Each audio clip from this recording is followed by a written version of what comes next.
Sebagian besar dari kita memiliki pemahaman yang cukup baik tentang peristiwa-peristiwa besar yang tercatat dalam buku sejarah kita. Tetapi ada beberapa peristiwa sejarah yang kurang dikenal dan tampaknya tidak memiliki penjelasan logis. Diharapkan seiring waktu dan semakin banyak penelitian yang dilakukan, kita akan belajar lebih banyak tentang kasus-kasus ini dan beberapa jawaban akhirnya akan ditemukan. Nomor 20. Tidak diragukan lagi bahwa Maud Crawford adalah seorang wanita yang luar biasa. Dia tumbuh besar pada tahun 1920-an di masa ketika perempuan belum mendapatkan hak yang sama seperti sekarang, dan kebanyakan menikah lalu mengurus rumah serta kebutuhan suami mereka. Namun Maud berbeda dari yang lain. Dia lulus sebagai lulusan terbaik di kelasnya saat SMA dan kemudian menjadi peraih nilai tertinggi dalam ujian pengacara, meskipun dia belum pernah belajar hukum. Pada tahun 1927, dia menjadi pengacara perempuan pertama di Camden, Texas, dan akhirnya menjadi anggota Dewan Kota perempuan pertama. Dia menjabat sebagai presiden di beberapa organisasi dan terpilih sebagai wanita terbaik tahun itu di kota tersebut pada tahun 1954. 3 tahun kemudian, dia menjadi subjek dari sebuah misteri yang membingungkan dan belum terpecahkan. Meskipun semua orang yang mengenalnya telah berusaha sebaik mungkin untuk mencari tahu apa yang terjadi padanya. Diketahui bahwa pada saat itu, dia dan suaminya, Clyde, telah menyewakan beberapa kamar di rumah besar mereka kepada 4 penyewa wanita, dan pada tanggal 2 Maret 1957, tidak ada satupun dari penyewa tersebut yang berada di rumah. Maud sedang sendirian di rumah, sesuatu yang jarang terjadi karena keempat penyewanya pulang ke rumah masing-masing untuk akhir pekan. Sepupunya, Martha, kemudian melaporkan bahwa dia dan Maud berbicara di telepon sekitar pukul 8.30 malam itu. Dia menambahkan bahwa dia dan suaminya seharusnya mengunjungi Maud malam itu, tetapi mereka harus membatalkannya karena memutuskan untuk menginap di rumah teman dan baru akan tiba di rumah Maud keesokan harinya. Meskipun Maud sedikit kecewa karena Martha tidak akan datang malam itu, dia sama sekali tidak marah dengan perubahan rencana tersebut, dan menurut Martha, suasana hatinya baik saat percakapan mereka berakhir. Ketika Clyde tiba di rumah setelah semalaman minum dan menonton film, dia mendapati Maud tidak ada di sana. Semua barang miliknya masih ada di dalam rumah, dan tidak ada tanda-tanda bahwa sesuatu yang buruk telah terjadi, tetapi dia sama sekali tidak bisa menemukan Maud. Setelah dia dilaporkan hilang, polisi menyatakan bahwa mereka tidak percaya Maud pergi secara sukarela, karena dia telah mengatur pertemuan minum teh untuk sekitar 30 wanita pada minggu itu juga, dan tidak memiliki alasan untuk ingin menghilang. Untuk beberapa waktu, Clyde dianggap sebagai tersangka karena hubungan mereka tidak sedekat pasangan pada umumnya. Namun karena Maud adalah pencari nafkah utama di rumah, Clyde dianggap tidak memiliki motif untuk menyakitinya dan dia dibebaskan dari kecurigaan. Kemudian dicurigai bahwa seseorang yang terhubung dengan sindikat kejahatan terorganisir bertanggung jawab, namun tidak pernah ditemukan bukti yang mendukung teori ini. Akhirnya diputuskan bahwa hilangnya Maud memang akibat tindakan kriminal, namun tidak ada seorang pun yang pernah diidentifikasi sebagai pelakunya, dan kasusnya tidak pernah terpecahkan. Siapapun yang memiliki informasi baru tentang kasusnya harus menghubungi Departemen Kepolisian Camden di nomor 870-836-5755. Nomor kasus Maud adalah MP50978. Nomor 19. Selama berabad-abad, para arkeolog telah menemukan beberapa artefak menakjubkan yang tampaknya tidak memiliki penjelasan. Beberapa ditemukan di tempat yang paling tidak mungkin, di mana seharusnya mereka tidak berada. Sementara yang lain dibuat oleh orang-orang yang belum pernah kita dengar sebelumnya. Beberapa dikatakan mengandung kutukan, dan yang lain menggambarkan hewan serta benda-benda yang belum bisa kita identifikasi, sehingga membuat sebagian orang percaya bahwa artefak tersebut diciptakan oleh makhluk dari dunia lain atau peradaban yang telah hilang di telan waktu. Lalu ada juga artefak-artefak yang dikatakan berhantu atau dirasuki oleh entitas jahat. Laporan-laporan seperti ini biasanya ditanggapi dengan skeptis. Namun banyak pengunjung di bagian Mesir Museum Manchester tetap bersikeras bahwa salah satu artefak yang dipamerkan di sana memiliki kehendak sendiri. Benda yang dimaksud adalah sebuah patung pemakaman dari Kerajaan Tengah yang dipajang di dalam kotak kaca di museum tersebut. Awalnya, benda itu dianggap hanya sebagai salah satu dari ratusan artefak Mesir kuno yang telah ditemukan selama bertahun-tahun. Namun suatu hari, semua itu berubah. Pada bulan Februari 2013, kurator museum Campbell Price sedang memimpin rombongan tur di bagian Mesir ketika ia melihat sesuatu yang aneh dan seharusnya tidak mungkin terjadi. Patung kecil itu, yang disebut Nabseno, dulunya akan dikuburkan bersama Firaun pada zaman kuno, karena diyakini bahwa patung itu akan menjadi wadah sekunder bagi roh Firaun jika muminya hancur. Perlu dicatat bahwa mumi dan patung kecil itu disumbangkan ke museum pada tahun 1933, dan sejak saat itu keduanya disimpan terpisah satu sama lain. Pada hari yang dimaksud, Price terkejut ketika ia melihat bahwa artefak tersebut menghadap ke arah yang salah, dan ia tidak punya penjelasan mengapa hal itu terjadi. Dia bertanya kepada seluruh staf di museum apakah ada yang memindahkannya, tapi tidak ada seorang pun yang melakukannya. Selain itu, hanya beberapa orang yang memiliki kunci untuk kotak khusus itu, tetapi tidak ada yang akan memindahkan patung tersebut tanpa meminta izin kepadanya terlebih dahulu. Dia membuka kotak itu, mengembalikan patung ke posisi semula, dan mengunci kotak itu lagi. Keesokan harinya, patung itu kembali menghadap ke arah yang berbeda, dan hari berikutnya, patung itu berpindah lagi. Dia percaya pasti ada penjelasan logis untuk hal ini, seperti getaran yang tidak bisa dirasakan olehnya maupun para pengunjungnya. Namun tidak ada artefak lain di dalam kotak yang sama yang bergerak sedikit pun, dan Price pun dibuat bingung. Karena diduga seseorang telah masuk ke dalam kotak tersebut, sebuah kamera diarahkan ke sana, dan kamera itu akan mengambil foto setiap menit. Ketika gambar-gambar itu ditinjau, staf museum terkejut menemukan bahwa artefak tersebut berputar dengan sendirinya, sementara artefak lainnya tetap diam sempurna. Ada yang menyarankan bahwa rotasi tersebut bisa saja disebabkan oleh perbedaan gesekan, yang tentu saja merupakan penjelasan yang masuk akal. Namun Price tetap skeptis. Dia melaporkan bahwa patung kecil itu telah ditempatkan di kotak yang sama selama beberapa waktu dan tidak pernah bergerak sebelumnya, yang tidak akan terjadi jika jenis gesekan seperti ini yang menjadi penyebabnya.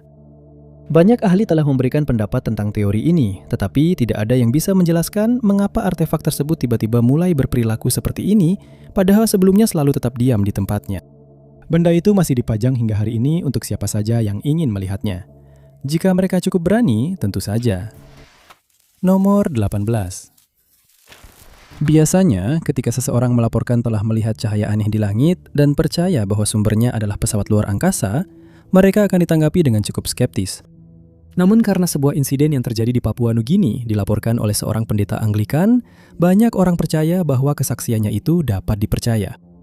Pada tahun 1959, pendeta Australia William Gill menulis surat kepada salah satu temannya, pendeta David Dury, dan di dalamnya ia menggambarkan sesuatu yang hampir terlalu aneh untuk dipercaya.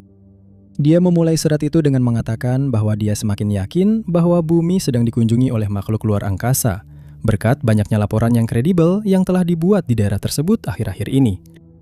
Dia menambahkan bahwa sebagian besar laporan tersebut dibuat setelah penampakan di Boyanae, dan bahwa beberapa pesawat itu telah melayang di atas Gunung Pudi. Dia menjelaskan bahwa dia juga telah melihat beberapa cahaya tersebut pada tanggal 9 April tahun itu, dan bahwa cahaya-cahaya itu muncul di beberapa area berbeda sepanjang malam. Gill awalnya meragukan laporan-laporan tersebut, tetapi setelah dia sendiri menyaksikan cahaya-cahaya itu, dia tidak lagi meragukan bahwa ada sesuatu yang aneh sedang terjadi di langit Papua Nugini. Namun dia menambahkan bahwa dia masih membutuhkan bukti ilmiah sebelum dia bisa mengaitkan cahaya-cahaya itu dengan aktivitas makhluk luar angkasa. Dia menduga cahaya-cahaya itu disebabkan oleh semacam anomali listrik, atau bahwa ledakan atom di Nagasaki dan Hiroshima yang terjadi hampir lebah sebelumnya entah bagaimana bertanggung jawab. Namun dia mengakui bahwa asistennya telah melihat sebuah benda berbentuk piring terbang saat mengamati cahaya-cahaya aneh itu. Namun dia berpendapat bahwa pikirannya hanya mengelabuinya, karena kemungkinan besar dia pernah melihat gambar seperti itu di sebuah buku atau majalah. Selain itu, dia merasa bahwa jika benda itu benar-benar ada, kemungkinan besar benda itu dikendalikan dengan radio, karena dia tidak percaya bahwa benda itu bisa memuat sesuatu seukuran manusia. Perasaan Gill tentang hal itu sudah jelas, tetapi keesokan harinya dia berubah pikiran. Dalam surat keduanya kepada Dury, dia menyatakan bahwa malam sebelumnya dia bersama sekelompok orang mengamati piring terbang itu selama sekitar 4 jam. Dan sekarang dia tidak lagi ragu bahwa benda-benda itu berisi pilot yang bukan manusia. Dia melaporkan hal berikut. Pada pukul 18.45 malam itu, mereka melihat cahaya terang di langit. Begitu juga banyak orang lain, yang semuanya berkumpul untuk melihat apa yang akan terjadi. Sebuah pesawat berbentuk piring dengan 4 kaki pendaratan kemudian mendekat dan mulai melayang di atas kelompok tersebut. Di dalamnya, mereka melihat 4 makhluk aneh bergerak-gerak. Setiap 4 detik, cahaya biru akan menyinari mereka dari pesawat itu, dan selama 45 menit berikutnya, pesawat itu tetap diam di tempat. Akhirnya, pesawat itu mulai bergerak, dan dengan kecepatan luar biasa, lenyap ke atas menuju langit malam. Tepat ketika kelompok itu mengira insiden tersebut telah berakhir, sekelompok pesawat kecil tiba-tiba turun, dan 20 menit kemudian, pesawat pertama kembali. Semua pesawat ini tetap berada di area tersebut selama 2,5 tahun berikutnya, dan mereka baru menghilang dari pandangan ketika awan mulai bermunculan. Semua pesawat ini kembali lagi pada malam berikutnya dengan para pilot di dalamnya. Gill bisa melihat dua makhluk sedang mengatur instrumen di bagian belakang piring terbang itu, sementara yang ketiga tampaknya hanya menatap kerumunan yang berkumpul. Gill mulai bosan hanya menonton, jadi dia memutuskan untuk melambaikan tangan kepada sosok itu, dan yang mengejutkannya, sosok itu membalas lambaian tangannya. Ketika anggota lain dari kelompok itu melambaikan kedua tangannya ke arah pesawat itu, para makhluk tersebut meniru tindakannya. Pesawat itu akhirnya bergerak menjauh sedikit, dan tak lama kemudian, awan kembali menutupi pandangan mereka terhadap pesawat itu. Malam berikutnya, 8 pesawat itu muncul, dan pada satu titik, Gill mendengar suara ledakan besar, tetapi sumbernya tidak pernah diketahui. Kejadian-kejadian ini tidak pernah bisa dijelaskan, tetapi banyak orang yang berada di sana pada malam-malam itu telah menguatkan kesaksian Gill. Insiden Papua Nugini adalah sebuah misteri yang mungkin tidak akan pernah terpecahkan. Nomor 17. Dikatakan bahwa bangsa Belbikar berperan penting dalam membawa zaman perunggu ke Inggris, dan mereka mungkin membantu dalam mendesain ulang Stonehenge, tetapi sangat sedikit yang kita ketahui tentang peradaban ini dan kehidupan yang mereka jalani. Sekarang diyakini berkat analisis DNA bahwa bangsa Belbikar tiba di Inggris sekitar tahun 2400 hingga 2600 sebelum Masehi, dan kedatangan mereka menandai berakhirnya periode Neolitikum. Selain itu, dikatakan bahwa DNA mereka hampir sepenuhnya menggantikan DNA penduduk asli Inggris, yang berarti hampir tidak ada penduduk asli pulau tersebut yang berhubungan dengan manusia modern yang tinggal di sana sekarang. Hal ini diketahui melalui sebuah studi yang membandingkan DNA orang-orang yang dimakamkan di Inggris sebelum dan sesudah kedatangan bangsa misterius ini. Peneliti utama Profesor Ian Barnes melaporkan bahwa DNA yang ditemukan pada sisa-sisa orang yang dimakamkan setelah kedatangan mereka sangat berbeda dari DNA penduduk asli, yang menunjukkan adanya pergantian populasi besar-besaran. Bangsa Belbikar diberi julukan ini berkat gaya tembikar mereka yang khas. Sekitar 4.500 tahun yang lalu, mereka mulai membuat tembikar berbentuk lonceng yang belum pernah terlihat sebelumnya, dan pertama kali ditemukan di wilayah Spanyol dan Portugal modern. Gaya ini dengan cepat menjadi tren di Eropa, dan 1 abad kemudian, gaya tersebut pertama kali terlihat di Britania. Meskipun belum ditemukan penjelasan yang pasti untuk hal ini, para ahli menduga bahwa orang-orang Belbikar sedang melakukan migrasi besar-besaran, dan mereka membawa gaya tembikar ini kemanapun mereka pergi. Selama beberapa ratus tahun, semakin banyak orang Belbikar yang datang ke Britania, dan tak lama kemudian, mereka hampir sepenuhnya menggantikan DNA penduduk asli wilayah tersebut. Kita bahkan memiliki gambaran yang cukup jelas tentang seperti apa penampilan mereka. Berkat DNA yang telah dianalisis, para peneliti percaya bahwa mereka memiliki kulit terang, rambut terang, dan mata berwarna terang. Pada saat kedatangan mereka, penduduk asli Britania umumnya memiliki mata coklat, rambut coklat, dan kulit berwarna zaitun, yang tentu saja sekarang sudah tidak lagi demikian. Hal ini tampaknya mendukung teori bahwa penduduk asli secara bertahap digantikan karena orang-orang Belbikar akan memiliki anak dengan penduduk asli yang akhirnya menghilang dari sejarah. Mengenai asal-usul orang Belbikar, awalnya diyakini bahwa mereka berasal dari Liberia, tetapi para ahli tidak 100% yakin tentang hal ini. Ada juga dugaan bahwa mereka bercampur dengan pemburu pengumpul di Eropa sebelum melakukan perjalanan ke Inggris, yang berarti bahwa DNA mereka juga telah berubah sebelum kedatangan mereka. Tidaklah normal jika DNA satu kelompok sepenuhnya mendominasi dan akhirnya menutupi kelompok lain. Tetapi beberapa ahli percaya ada penjelasan untuk hal ini. Mereka berpikir bahwa mungkin telah terjadi wabah penyakit dan tragedi pun menyusul. Sangat mungkin bahwa orang-orang Belbikar kebal terhadap efek penyakit tersebut, sedangkan orang Briton asli tidak. Dengan demikian, orang-orang Belbikar akan terus berkembang, sementara orang Briton tewas akibat wabah, sehingga DNA mereka berkurang selama bertahun-tahun. Bahkan telah diduga bahwa mereka mulai menggunakan Stonehenge dan banyak situs Neolitikum lainnya yang telah dibangun di Britania, dan mereka mungkin ikut andil dalam mendesain ulang monumen terkenal tersebut, meskipun hal ini belum terbukti. Mereka memperkenalkan penduduk asli Britania pada pengerjaan logam, panahan, dan gaya tembikar khas mereka. Jika ada dari semua ini yang nantinya terbukti benar secara pasti, hal itu bisa mengubah buku-buku sejarah seperti yang kita kenal selama ini. Namun untuk saat ini, kita masih punya banyak hal yang harus dipelajari tentang orang-orang Belbikar kuno ini. Nomor 16. Pada tahun 2008, Christine Walters yang berusia 23 tahun sedang belajar botani dan etnobotani di Universitas Wisconsin. Dia dikenal menjaga kebugaran dengan melakukan yoga dan pilates, dan bahkan mulai mengajar beberapa kelas ini untuk mendapatkan uang tambahan. Saat libur kuliah selama liburan musim semi, dia memutuskan untuk memperpanjang waktu liburnya agar bisa melakukan perjalanan ke Portland, Oregon.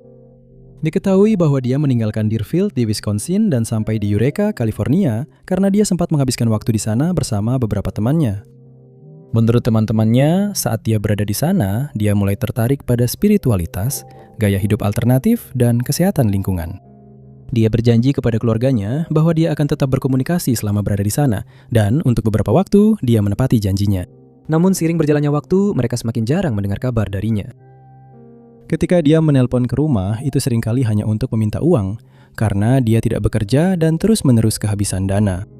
Seorang penduduk di kota Arcata menelepon polisi pada tanggal 12 November tahun itu untuk melaporkan bahwa Christine telah muncul di depan pintu rumah mereka.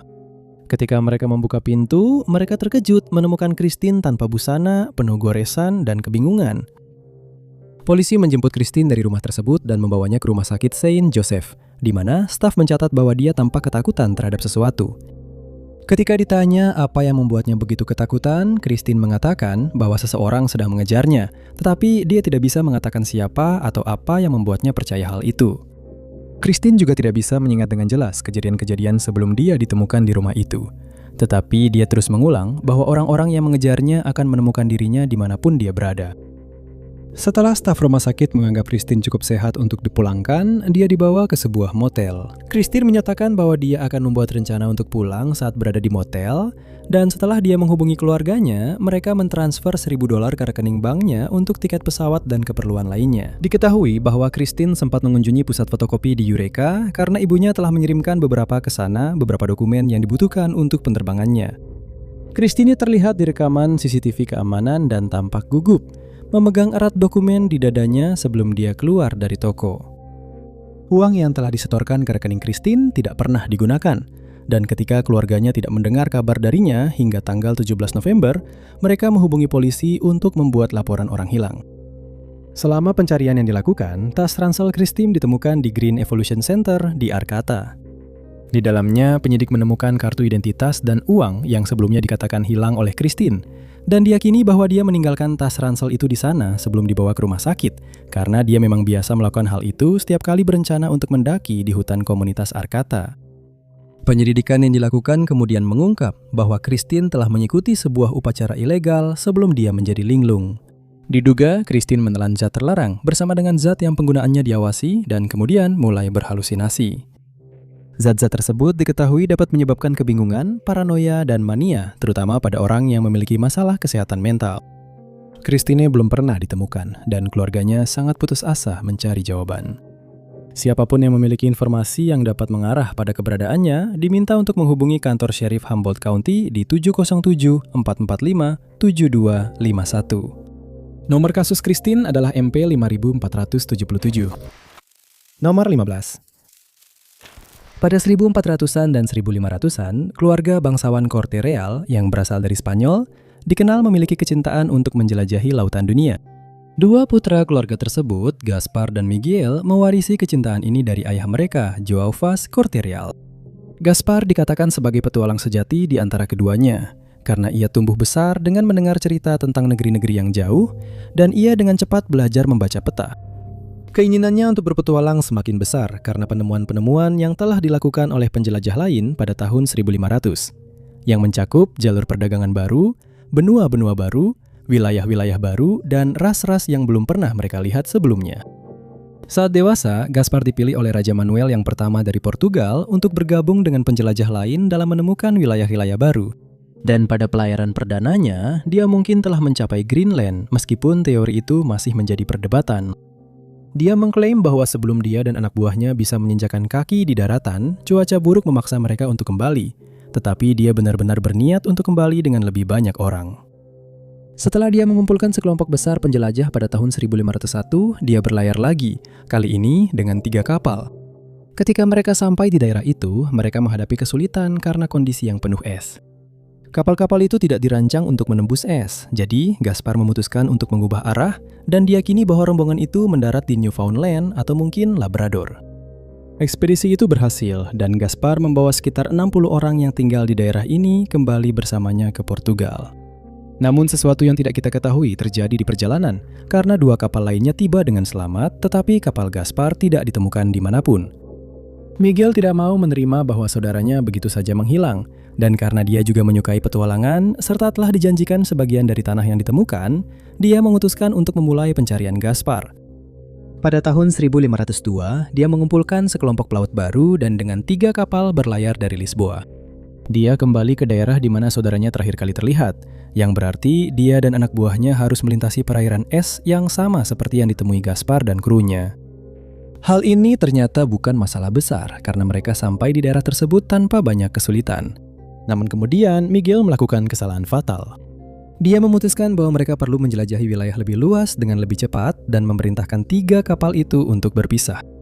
Mereka sepakat untuk bertemu di suatu tempat pada pertengahan Agustus tahun itu, dan 2 kapal memang tiba, tetapi kapal Miguel hilang, sama seperti kapal saudaranya. Ada spekulasi bahwa kapalnya rusak tak dapat diperbaiki akibat es atau tenggelam saat badai. Namun keluarga Corte-Real tidak menyerah. Pada tahun 1503, saudara mereka, Vasco Anes, mengirim 2 kapal ke daerah yang sama untuk mencari saudara-saudaranya, karena dia memang tidak diizinkan untuk ikut dalam ekspedisi itu. Dan beberapa sejarawan berspekulasi bahwa salah satu atau kedua saudara tersebut memutuskan untuk tidak kembali ke Portugal, dan mereka hidup lama di salah satu daerah ini.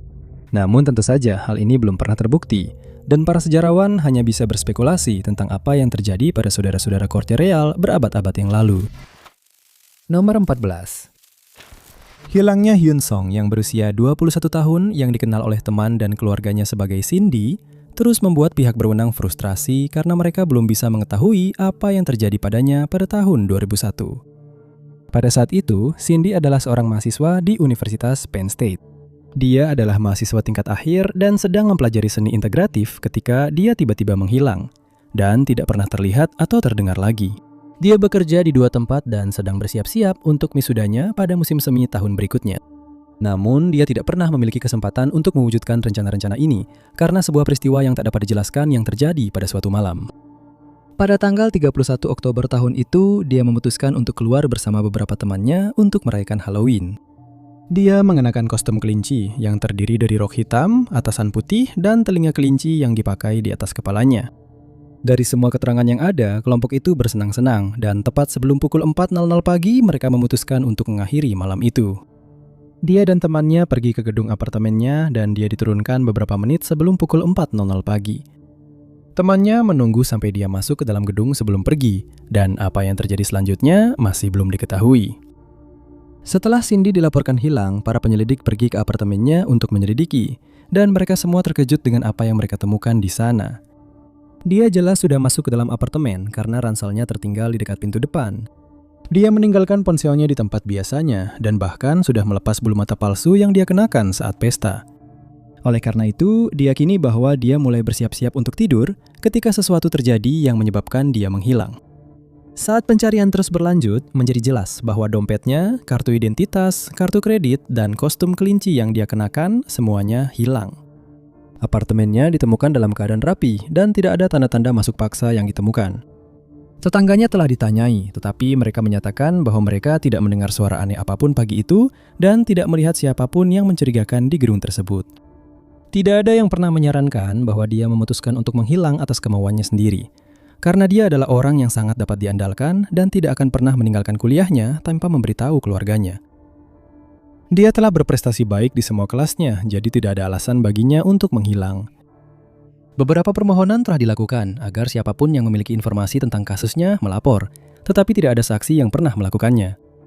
Lalu, seseorang menghubungi polisi untuk melaporkan bahwa mereka melihat seorang wanita yang sesuai dengan ciri-cirinya dipaksa masuk ke dalam mobil di pecinan Philadelphia.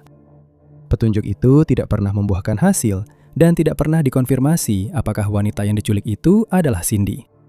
Pada tahun 2003, seorang pria bernama Paul Weekly melaporkan bahwa Cindy telah diculik oleh Hugo Sielinski, seorang penjahat terkenal di Pennsylvania saat itu, bersama dengan Michael Karkowski. Rumah Zelensky di Luzerne County digeledah dan para penyelidik menemukan bukti kejahatan keji yang telah dilakukan di sana, tetapi tidak ada yang mengaitkannya dengan kasus Cindy. Apakah ada unsur kejahatan dalam hilangnya dirinya masih belum diketahui, dan nasib Cindy masih menjadi misteri.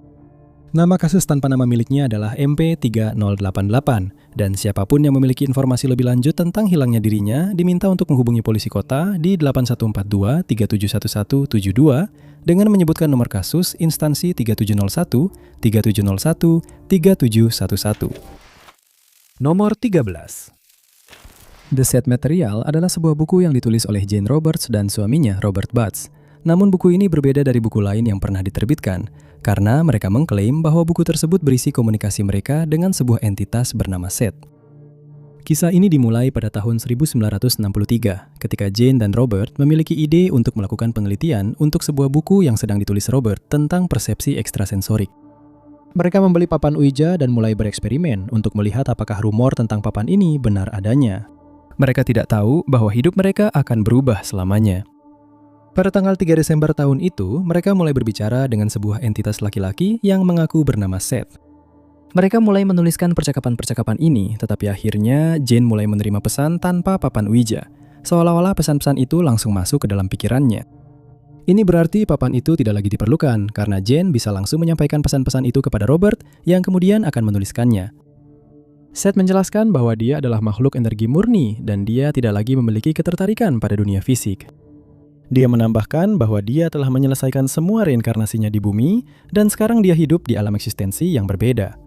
Dan lebih lanjut, informasi yang dia sampaikan kepada pasangan itu juga telah diberikan kepada banyak orang lain di masa lalu, tetapi dengan setiap generasi baru, dia dan entitas lain akan mengulangi pesan mereka kembali. Seth tampak akrab dengan bahasa sehari-hari modern, dan Jane mengklaim bahwa dalam banyak kesempatan ketika dia selesai berbicara dengan Seth, dia tidak bisa mengingat telah melakukannya atau minum anggur selama percakapan itu.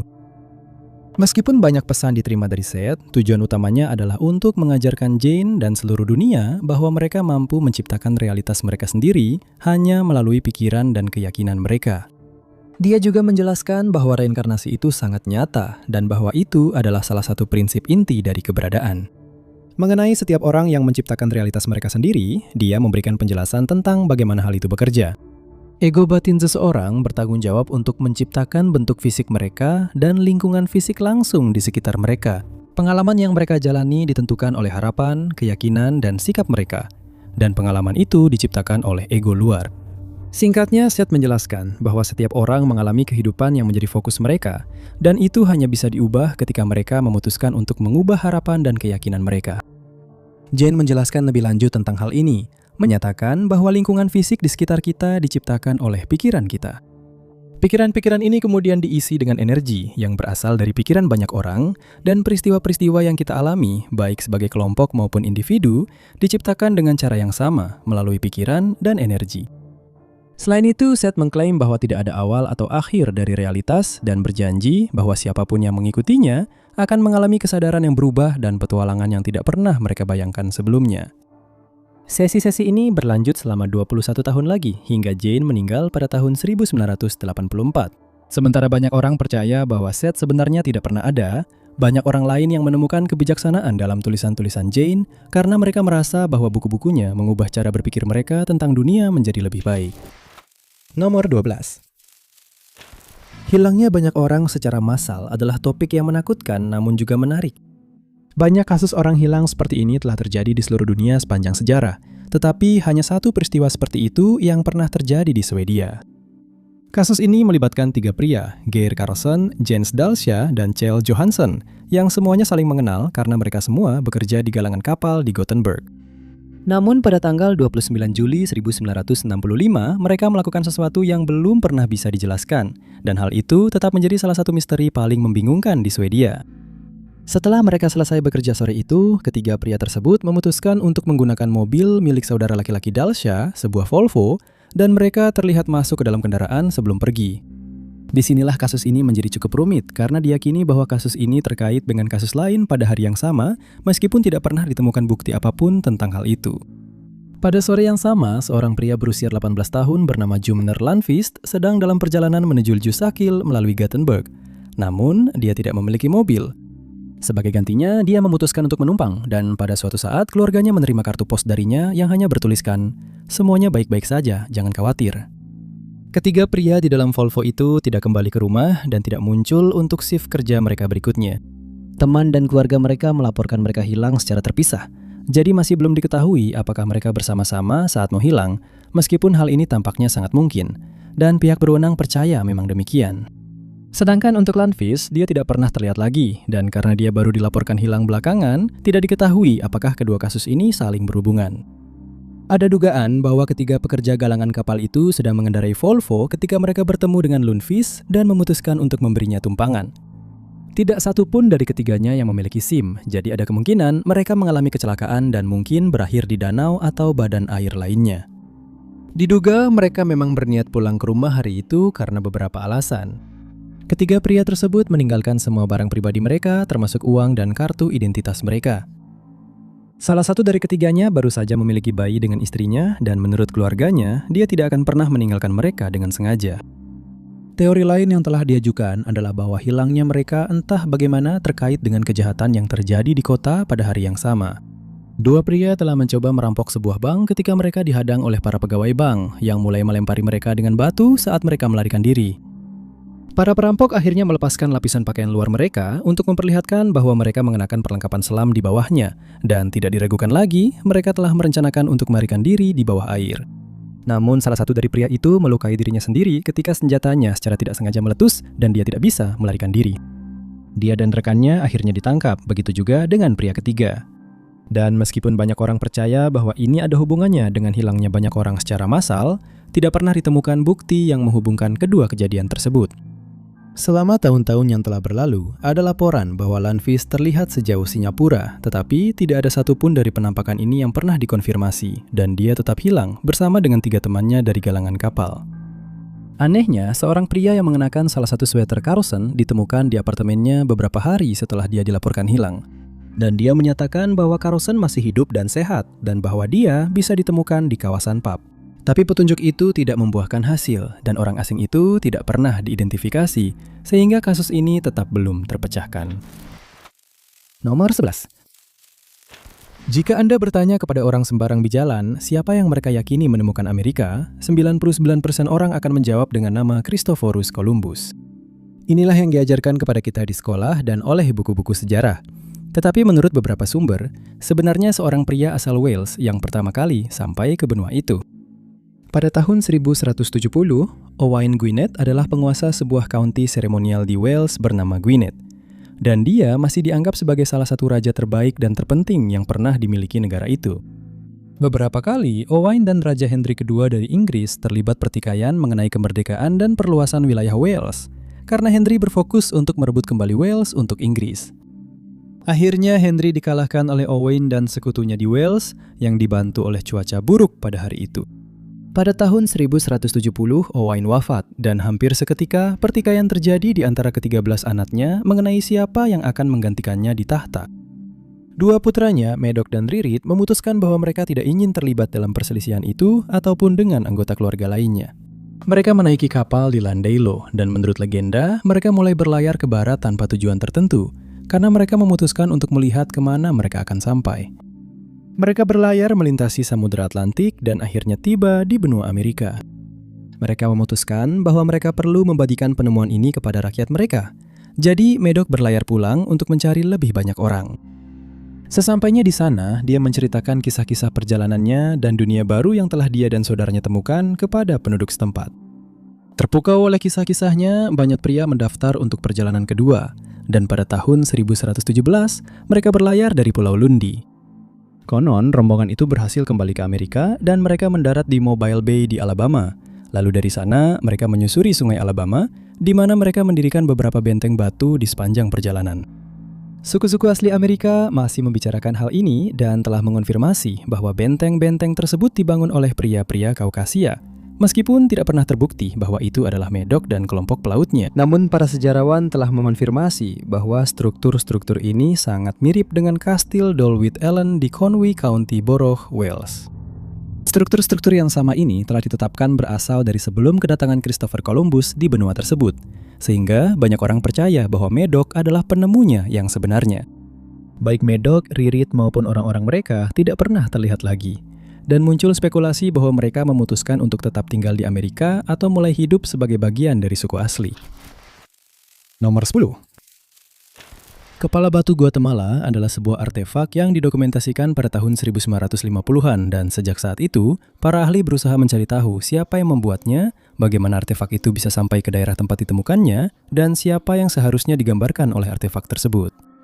Untuk waktu yang lama, lokasi di mana kepala itu ditemukan tetap tidak diketahui, karena hanya diketahui berada di suatu tempat di hutan Guatemala. Itu berlangsung hingga tahun 1987, ketika pemilik tanah tempat kepala itu ditemukan mencoba mencari tahu lebih banyak tentang artefak tersebut.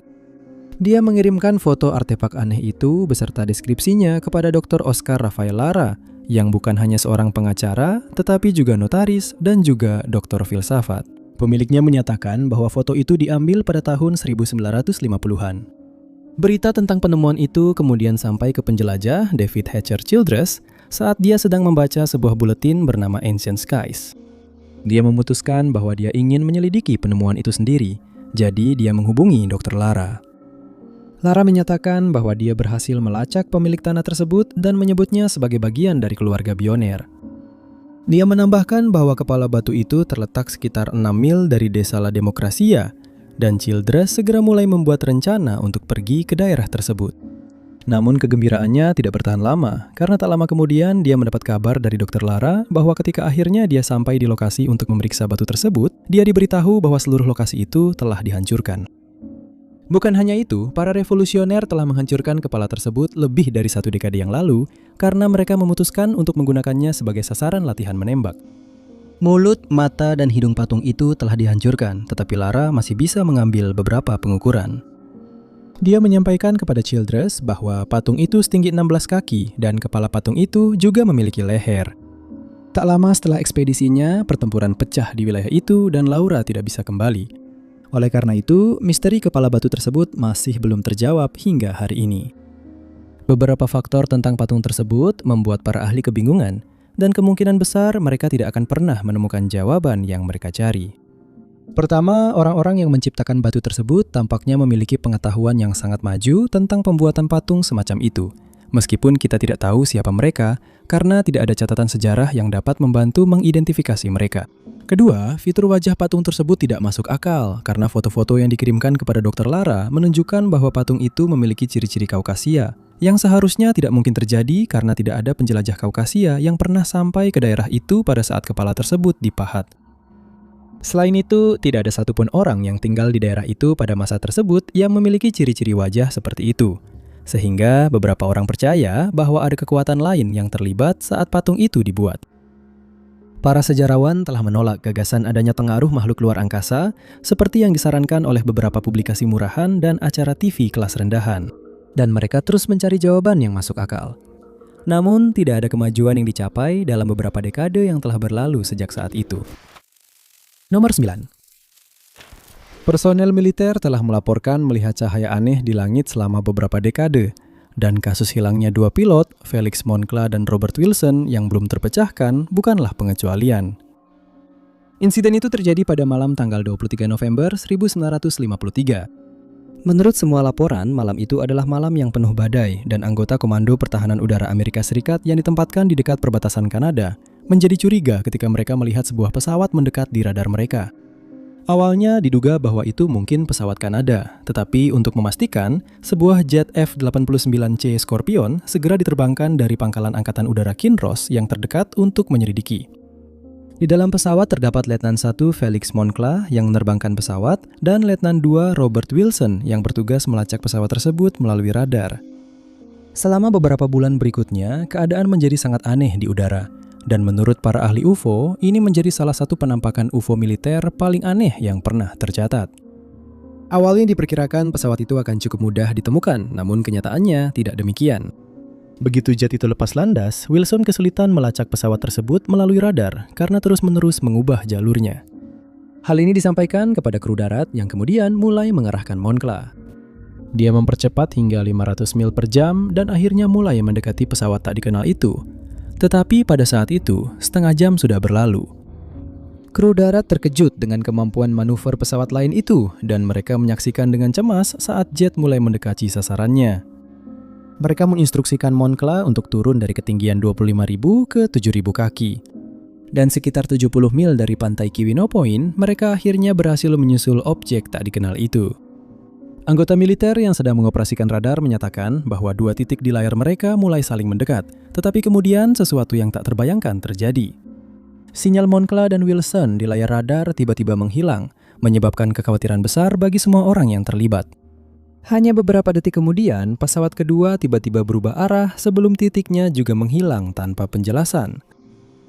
Pesawat lain segera dikirim ke area tersebut untuk melihat apa yang terjadi, tetapi tidak ada tanda-tanda kedua pria itu ditemukan.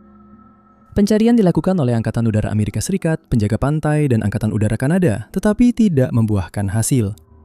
Dalam laporannya kepada media, militer menjelaskan bahwa 2 sinyal di radar mereka tampak menyatu pada satu titik.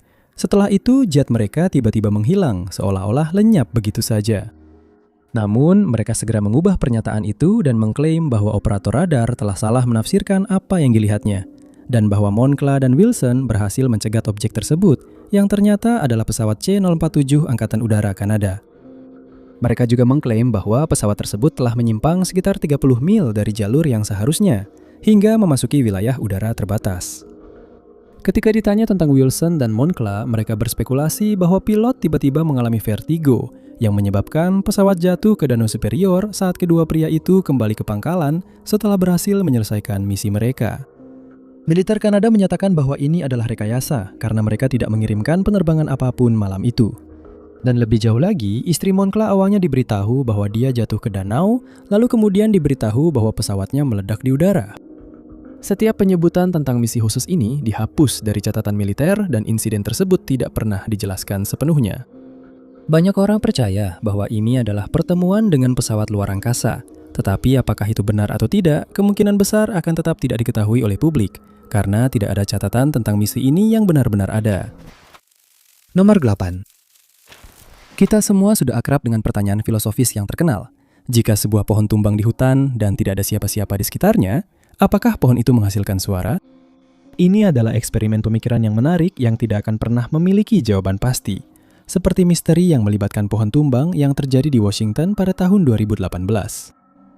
Peristiwa itu terjadi di dekat Danau Quinault yang terletak di semenanjung Olimpik di negara bagian Washington, tepatnya di lembah Quinault di Taman Nasional Olimpik. Daerah ini biasanya dapat diakses oleh para pendaki sehari, tetapi sisi utara danau sebagian besar berisi rumah-rumah pribadi. Daerah ini juga dikenal karena memiliki 3 pohon konifer raksasa yang telah dinobatkan sebagai yang terbesar dari spesiesnya yang pernah ditemukan. Beberapa pohon ini berusia lebih dari 1000 tahun dan menjulang tinggi ke langit seperti gedung pencakar langit. Pohon-pohon di daerah ini dikenal sangat kuat dan tahan banting, yang membuat misteri tentang apa yang terjadi pada tanggal 27 Januari 2018 menjadi semakin membingungkan. Pada pagi hari itu, suatu kekuatan entah dari mana berhasil mencabut hingga 110 pohon ini, dan sampai sekarang belum ditemukan penjelasannya. Dugaan pertama adalah bahwa angin kencang pasti telah menyapu daerah ini, dan pohon-pohon itu tidak mampu bertahan menghadapinya. Namun, stasiun cuaca terdekat telah dihubungi, dan dipastikan bahwa tidak ada angin seperti itu yang tercatat di daerah tersebut pada waktu itu. Si sistem radar juga tidak menunjukkan tanda-tanda adanya angin seperti itu. Dan peristiwa paling signifikan yang tercatat hanyalah pertemuan antara sistem tekanan tinggi dan rendah. Beberapa ahli berteori bahwa pohon-pohon itu tumbang akibat peristiwa yang dikenal sebagai microburst. Ketika microburst terjadi, angin turun tercipta yang kemudian menyapu ke tanah di bawahnya. Dan kecil kemungkinan angin itu memiliki kekuatan yang cukup untuk membuat pohon-pohon itu tumbang, mengingat usia mereka yang tua dan akar mereka yang sangat dalam. Jika pohon-pohon itu memang tumbang karena angin, kecepatan angin harus mencapai hingga 80 mil per jam untuk menyebabkan kerusakan yang ditemukan. Dan tidak ada kecepatan seperti itu yang tercatat pada pagi itu. Para ahli sangat terkejut menemukan bahwa pohon-pohon yang tumbang memberikan dampak begitu besar pada tanah sehingga bahkan tercatat sebagai gempa kecil pada skala Richter. Ketika pohon-pohon yang tumbang ditemukan, batangnya telah terbelah, dan karena tinggi serta beratnya, hal itu menyebabkan beberapa kerusakan. Saluran utilitas roboh dan jalan North Shore menjadi benar-benar tidak dapat diakses karena tertutup oleh tumpukan pohon. Beberapa orang membandingkan misteri ini dengan peristiwa lain, yaitu peristiwa Tunguska yang terkenal, yang kemudian terpecahkan setelah diketahui disebabkan oleh ledakan meteor besar di udara. Namun pada peristiwa itu dengan cepat diketahui bahwa suatu jenis ledakan menjadi penyebabnya. Berbeda dengan pohon-pohon tumbang di Taman Nasional Olimpik yang hingga saat ini belum ditemukan penjelasan yang masuk akal. Diketahui bahwa pohon-pohon itu tumbang tepat pada pukul 1.26 dini hari itu, karena pada saat itulah aktivitas seismik terdeteksi. Namun, hal itu tidak membuat para ahli semakin dekat untuk memecahkan misteri tersebut. Namun, mereka telah berjanji untuk terus menyelidiki, dengan harapan bahwa penyebabnya akan ditemukan suatu hari nanti. Nomor 7. Selalu membuat resah ketika ditemukan bukti bahwa seseorang yang diduga telah meninggal ternyata masih hidup di suatu tempat, tanpa sepengetahuan teman dan keluarganya. Meskipun belum pernah terbukti secara pasti bahwa Herschel Greenspan selamat dari Perang Dunia Kedua, satu foto tampaknya menunjukkan bahwa memang itulah yang terjadi. Greenspan yang berasal dari Hannover, Jerman, tidak pernah secara resmi menjadi warga negara Jerman, berkat Undang-Undang Kewarganegaraan Jerman tahun 1913 yang menetapkan bahwa seorang anak yang lahir di Jerman hanya bisa mendapatkan kewarganegaraan jika kedua orang tuanya juga lahir di sana. Sebaliknya, ia menjadi warga negara Polandia bersama dengan seluruh keluarganya setelah berakhirnya Perang Dunia Pertama. Saat tinggal di Hannover, diumumkan bahwa semua orang Yahudi Polandia di Jerman akan ditangkap dan keluarga Greenspan termasuk di antara 12.000 orang yang ditahan. Semua harta benda dan tanah mereka disita dan mereka dipaksa untuk kembali ke Polandia dengan kereta api. Setelah mereka sampai di perbatasan, mereka harus berjalan sekitar 2 mil untuk mencapai kota. Tetapi mereka ditolak masuk dan harus tetap berada di perbatasan, di mana mereka dirawat oleh Palang Merah. Kondisinya sangat buruk dan banyak orang jatuh sakit. Greenspan tidak bisa lagi mentolerir perlakuan seperti ini, jadi dia menyusun rencana jahat. Setelah mendapatkan sejumlah uang, dia membeli sebuah senjata api dan pergi ke kedutaan Jerman di Paris. Dia menuntut untuk berbicara dengan pejabat kedutaan, mengaku sebagai mata-mata, dan mengatakan bahwa dia memiliki informasi penting untuk disampaikan. Dia menyatakan bahwa dia hanya akan menyerahkan informasi tersebut kepada duta besar, yang dia sebut sebagai Yang Mulia. Namun, dia harus puas berbicara dengan Ernst von Rath, seorang pejabat junior. Dia dibawa ke kantor von Rath, di mana dia diminta untuk membahas informasi yang dimaksud. Tetapi sebaliknya, Greenspan mengeluarkan senjatanya dan menembak. Dia segera ditangkap dan dia mengakui sepenuhnya kejahatan yang telah dilakukannya. Greenspan menjadi semacam selebriti karena tindakannya yang gegabah, dan dia memberikan beberapa wawancara saat berada di penjara Fresnes di Paris. Upaya dilakukan oleh jaksa penuntut untuk mengirimnya kembali ke Jerman agar diadili, tetapi pemerintah Prancis menolak. Akhirnya dia dipindahkan ke Burgas, tetapi saat dia dan beberapa tahanan lainnya sedang diangkut ke sana, mereka diserang oleh pesawat-pesawat Jerman. Beberapa tahanan berhasil melarikan diri selama kekacauan yang terjadi, dan diasumsikan bahwa Greenspan telah bergabung dengan mereka, karena dia tidak termasuk di antara mereka yang akhirnya sampai di Burgas. Seandainya dia tahu hal ini, kemungkinan besar dia akan melarikan diri. Tetapi sebaliknya, dia berjalan ke Burgas dan menyerahkan diri kepada polisi, menjelaskan bahwa dia hanya tertinggal ketika para tahanan lainnya dikumpulkan setelah serangan itu. Dia kemudian dipenjara di Toulouse, tetapi Jerman masih mencarinya. Karena pada saat itu, Prancis sudah menyerah, mereka menuntut agar Greenspan diserahkan, meskipun dia telah ditolak kewarganegaraan Jerman. Pemerintah Prancis tidak menentang permintaan ini, dan Greenspan dipenjara di Prince Albert Strasse. Akhirnya dia dipindahkan ke Magdeburg, tetapi nasibnya setelah itu tetap tidak diketahui. Beberapa orang percaya dia meninggal saat dalam tahanan, tetapi yang lain berspekulasi bahwa dia berhasil bertahan selama perang dan telah pindah ke Paris. Teori ini semakin diperkuat pada tahun 1946 dengan munculnya sebuah foto yang menunjukkan seorang pria yang menurut banyak orang adalah Greenspan. Foto itu diambil di Jerman dan meskipun tidak pernah dikonfirmasi bahwa itu benar-benar Greenspan, banyak orang percaya dia kemudian menjalani hidup yang panjang tanpa terdeteksi oleh otoritas Jerman. Nomor 6. Kasus hilangnya Jacques Vergès adalah misteri yang belum pernah terpecahkan. Dan aktivitas pengacara kontroversial ini selama ia menghilang tetap tidak diketahui. Banyak orang menduga bahwa dia melakukan sesuatu yang tidak baik karena reputasinya memang tidak bagus. Namun karena Vergès tidak pernah membicarakan masa ketika dia menghilang, pihak berwenang pun tetap tidak tahu apa-apa. Vergès adalah seorang pengacara Prancis yang akhirnya dikeluarkan sebagai komunis dan aktivis anti-kolonial yang militan. Di awal hidupnya, ia pernah menjadi pejuang perlawanan Prancis selama Perang Dunia Kedua. Namun ketika ia mulai bekerja sebagai pengacara pembela, reputasinya langsung merosot tajam. Ia dikenal sebagai advokat setan karena tampaknya ia memiliki kecenderungan untuk membela penjahat perang, komunis, dan secara umum orang-orang yang diyakini oleh masyarakat seharusnya menghabiskan sisa hidup mereka di penjara. Ia menggunakan strategi yang dikenal sebagai rupture defense, di mana ia akan menghancurkan kasus yang ditujukan kepada kliennya dengan merusak otoritas pengadilan. Kebanyakan orang percaya bahwa berkat Verghese, banyak penjahat berbahaya bebas berkeliaran dan menghancurkan hidup lebih banyak orang, dan bahwa seharusnya ia tetap hilang setelah ia menghilang. Dikatakan bahwa kasus-kasus yang ia tangani di Aljazair adalah yang paling menonjol dan paling sukses baginya.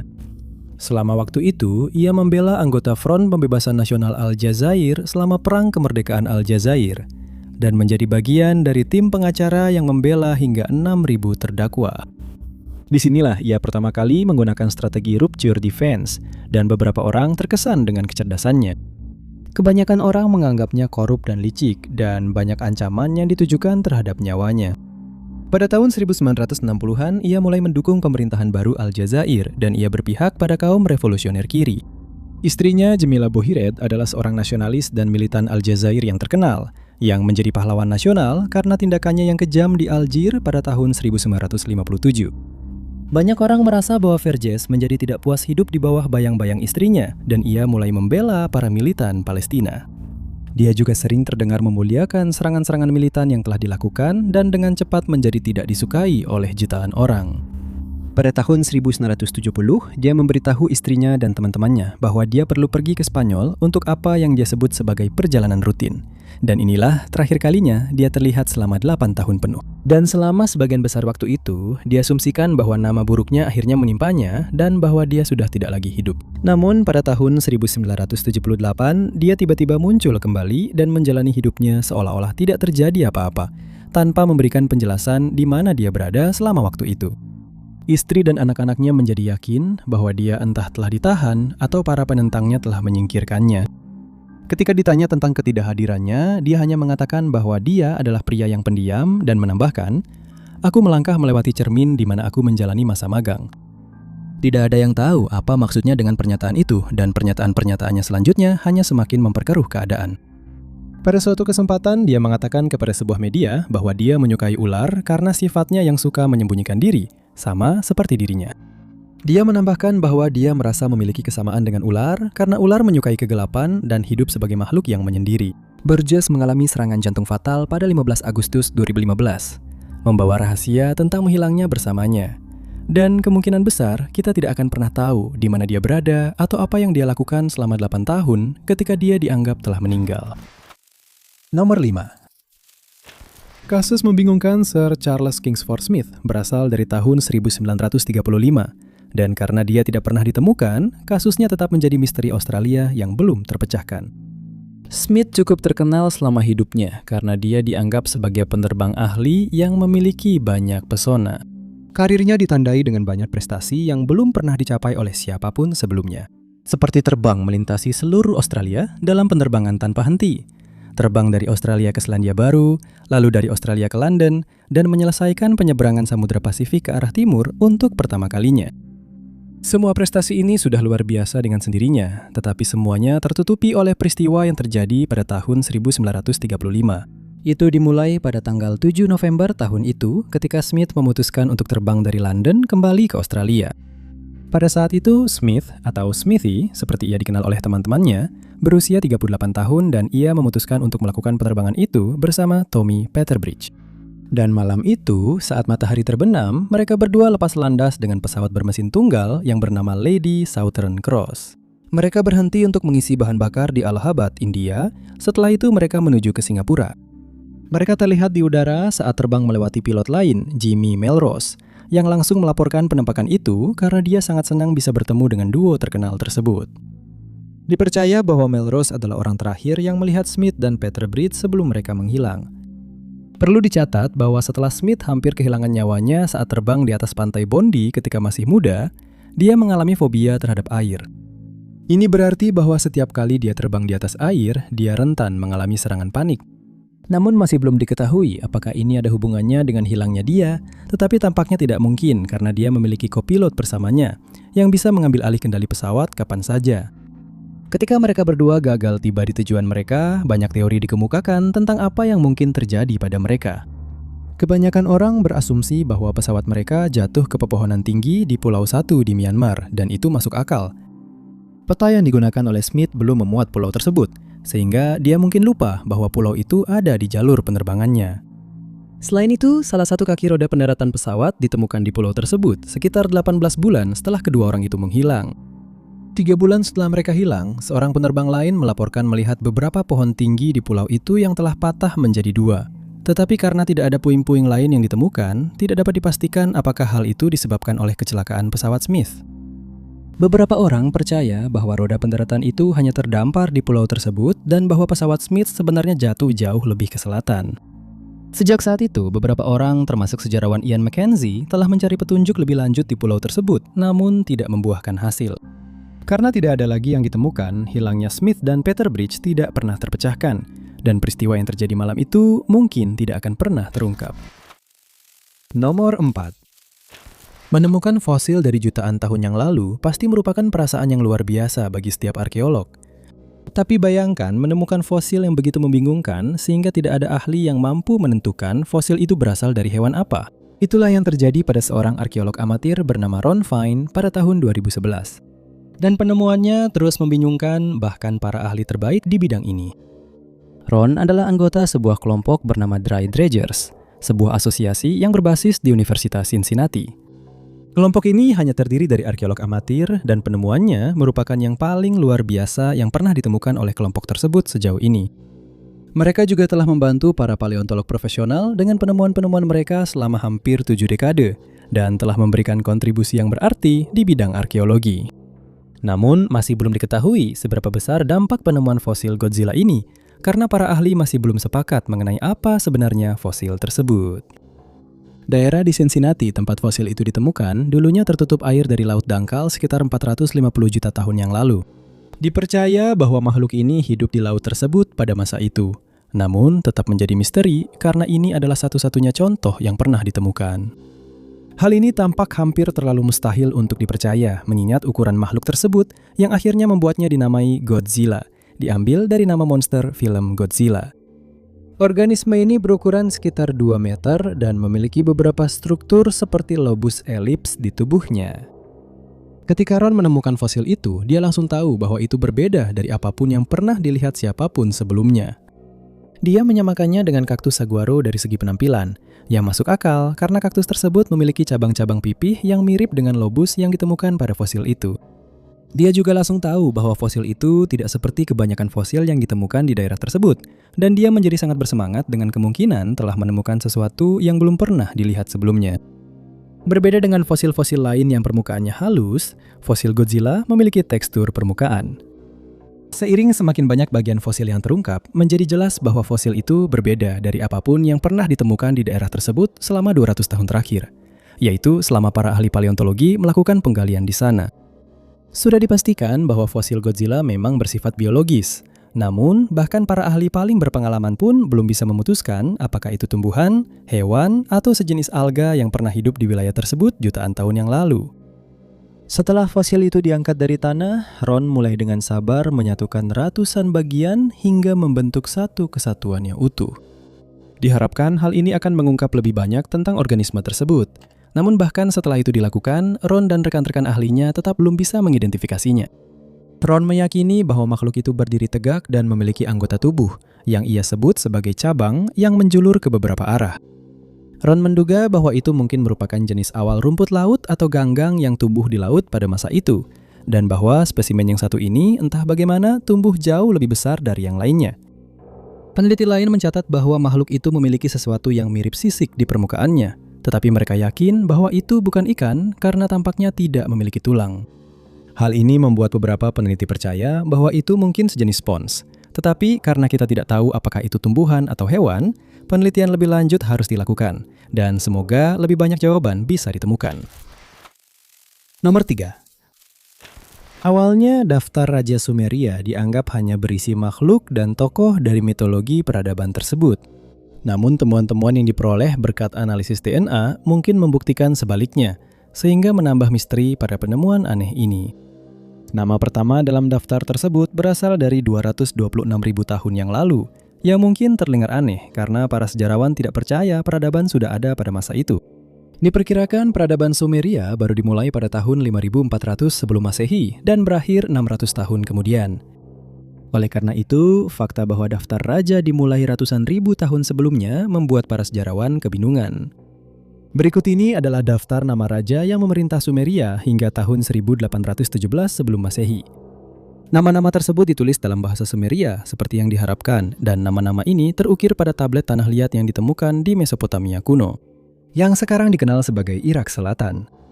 Daftar tersebut ditemukan selama beberapa penggalian di wilayah itu pada abad ke-20, dan fragmen pertama ditemukan oleh ilmuwan Jerman Amerika Hermann Hilprecht. Dia secara kebetulan menemukannya pada akhir tahun 1900-an.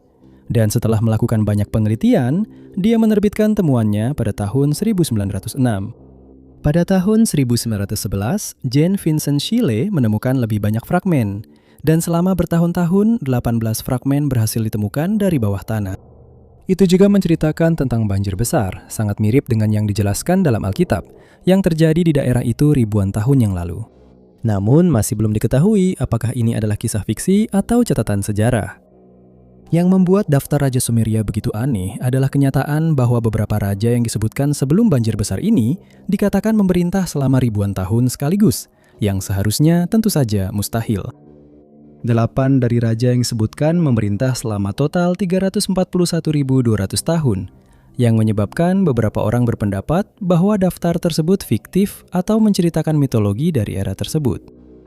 Raja Enmuluana tercatat memerintah selama 43.200 tahun, dan Raja Kaliuga tercatat sebagai penguasa selama 432.000 tahun. Hal ini semakin memperkuat teori mitologi karena angka 432 sering digunakan dalam mistisisme sepanjang sejarah. Angka ini juga memiliki arti penting bagi bangsa Viking, Maya, dan Yunani kuno. Namun yang lain memiliki penjelasan yang lebih logis. Beberapa sejarawan percaya bahwa angka-angka ini dikodekan dalam sebuah rumus yang menggunakan sistem matematika Sumeria berbasis 60. Ketika ini diterapkan pada daftar tersebut, masa pemerintahan para raja sebelum banjir ini menjadi jauh lebih masuk akal. Namun ketika diterapkan pada raja-raja setelah banjir, sistem ini gagal. Menurut daftar tersebut, setelah air bah surut, kekuasaan Raja Sumeria turun dari langit dan sebuah kota baru bernama Kish didirikan. Beberapa raja yang disebutkan setelah periode ini adalah Nangis Nungis Lisma yang memerintah selama 670 tahun dan Zukakip yang menjadi raja selama 900 tahun. Beberapa sejarawan membandingkan masa pemerintahan yang panjang ini dengan para raja dalam Alkitab yang juga dikatakan hidup selama ratusan tahun. Beberapa orang bahkan menyarankan bahwa daftar ini entah bagaimana terhubung dengan para raja tersebut, tetapi hal itu belum terbukti. Secara total, para raja setelah banjir memerintah selama 24.510 tahun, 3 bulan, dan 3,5 hari. Kemudian, kekuasaan raja berpindah ke Uruk dan beberapa wilayah lain di Irak modern. Seiring berlanjutnya daftar tersebut, masa pemerintahan setiap raja menjadi lebih singkat, kecuali beberapa lagi yang tercatat memerintah selama berabad-abad. Untuk waktu yang lama, diyakini bahwa bangsa Sumeria menciptakan peradaban manusia pertama di dunia. Namun berkat tes DNA yang dilakukan pada sampel yang dikirimkan oleh seorang pria bernama Albert Terry, ia diberitahu bahwa DNA-nya dapat ditelusuri kembali ke seorang leluhur yang hidup sekitar 338.000 tahun yang lalu, yang dianggap mustahil dan masih dianggap mustahil oleh banyak orang. Oleh karena itu, banyak orang tetap bersikeras bahwa para raja dalam daftar ini benar-benar mungkin hidup selama ribuan tahun. Namun untuk saat ini, hal ini masih disikapi dengan skeptis sampai informasi lebih lanjut dapat ditemukan. Nomor 2. Hutan hujan Amazon adalah salah satu tempat paling misterius di planet kita. Para ilmuwan, arkeolog, dan penjelajah telah mengunjungi hutan ini selama beberapa dekade, dan meskipun banyak penemuan luar biasa telah dibuat, sebanyak 80% wilayah Amazon masih belum dijelajahi.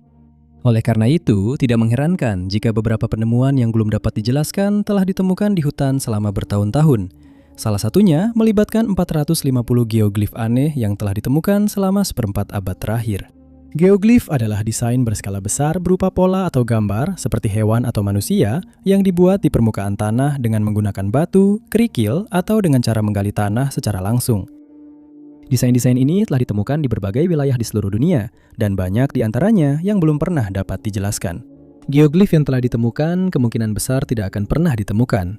Namun penebangan pohon dan tumbuhan lain di daerah tersebut telah membuka banyak permukaan tanah. Beberapa di antaranya mengandung gambar-gambar aneh ini. Sekarang telah diusulkan bahwa orang-orang yang tinggal di hutan ribuan tahun yang lalu sebenarnya mengelola tanah dengan sangat baik sebelum mereka menyebar dan alam mengambil alih. Bahkan telah diusulkan bahwa mereka lebih mahir dalam mengelola tanah dibandingkan kita di zaman modern ini. Geoglif telah ditemukan di area seluas 5.000 mil persegi. Jadi, sangat mungkin bahwa ini dibuat oleh suku-suku yang berbeda untuk alasan yang berbeda pula. Sebagian besar telah digali ke dalam tanah dan berukuran sekitar 12 yard lebarnya dan 13 kaki kedalamannya. Sebagian besar dibuat dengan bentuk lingkaran, oval, atau persegi, sementara yang lain lebih sederhana. Bentuk-bentuk ini pertama kali ditemukan ketika para peternak sapi di daerah tersebut mulai membersihkan lahan agar hewan mereka bisa merumput. Dan mereka bingung dengan makna bentuk-bentuk ini, sama seperti para ilmuwan saat ini.